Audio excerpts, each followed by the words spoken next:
17% de Français souffrent d'obésité. Ils étaient 8,5 en 1997, selon l'étude de la Ligue contre l'obésité. Bonjour, professeur Boris Ancel. Bonjour. Vous êtes endocrinologue et nutritionniste à l'hôpital Bichat. Vous coordonnez aussi la chaîne santé PUMS pour une meilleure santé sur YouTube. Et avec vous, on va définir ce qu'est l'obésité. Est-ce que l'obésité, on peut dire que c'est une maladie, pour commencer? Oui, c'est une maladie chronique et l'obésité, contrairement à ce que beaucoup de gens pensent, c'est pas un manque de volonté qui fait qu'on mange trop. Donc, il faut tout de suite déculpabiliser quand on est en situation d'obésité. Ce n'est pas sa faute, on est bel et bien atteint par une maladie chronique qui ne guérit pas. Ça peut paraître très négatif ce que je dis, mais il faut dire ça ne guérit pas, mais ça se soigne, et ça se soigne bien, comme beaucoup de maladies chroniques. Ça veut dire que si on est obèse, on le restera toute sa vie.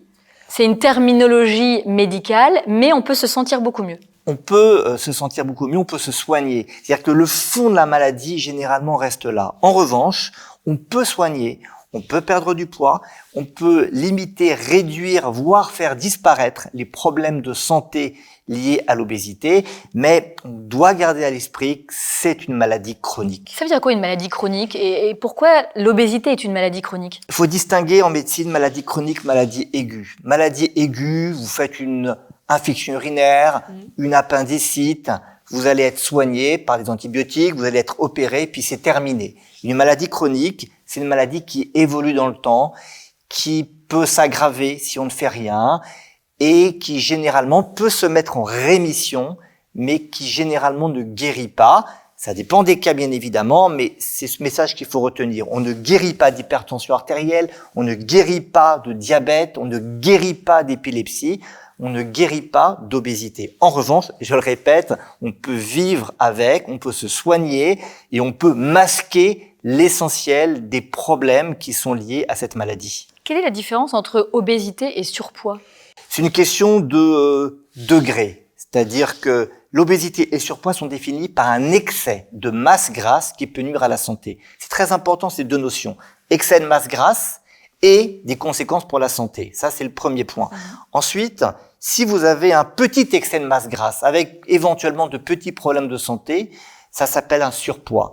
Si c'est plus important, ça s'appelle une obésité. Alors évidemment, on a des critères, des éléments qui permettent de dire si on est en surpoids ou en obésité. Il y a des chiffres. On dit que quand l'indice de masse corporelle dépasse 25 jusqu'à 30, c'est le surpoids. Au-delà de 30, c'est l'obésité. On rappelle ce que c'est le rapport entre le poids et la taille. C'est un calcul un peu poids scientifique. Sur taille Ouais. au carré. Voilà. Donc c'est un calcul, tout le monde peut le calculer simplement. Mais j'insiste sur le fait qu'un IMC, un indice de masse corporelle, ne résume pas une personne.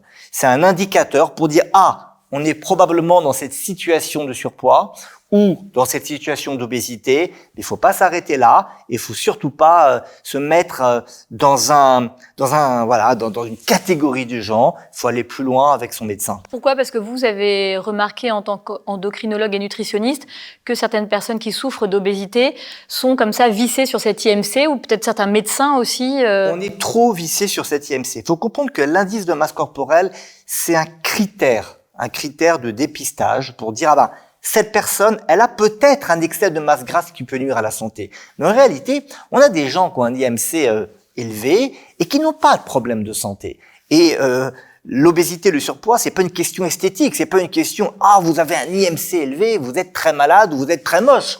Ça n'a rien à voir avec ça. Faut sortir de ces idées-là. C'est vraiment la question, est-ce que j'ai cet excès de masse grasse? Donc l'IMC, c'est un indicateur. Ensuite, on va aller plus loin avec la mesure du tour de taille. Ouais.